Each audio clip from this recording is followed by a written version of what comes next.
Every day, it seems, there's a new shocker from President Trump. Donald Trump's new airplane was a lovely gift.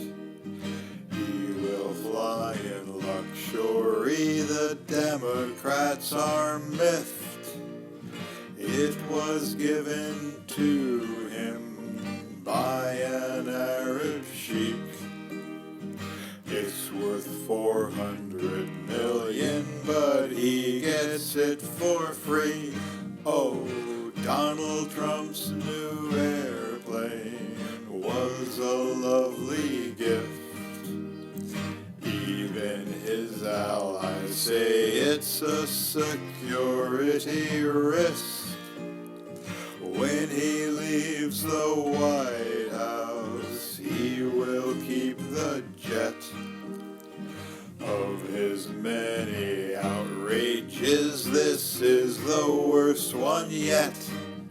The president's entitled to fly on Air Force One. Since it's 35 years old, he wanted a new one.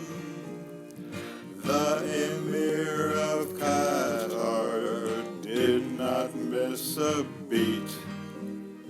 It will be a tricked out jet fit for an Arab sheik. Oh, Donald Trump's new airplane was a lovely gift.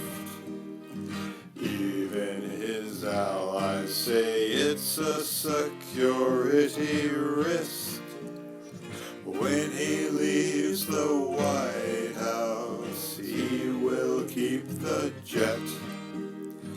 Of his many outrages, this is the worst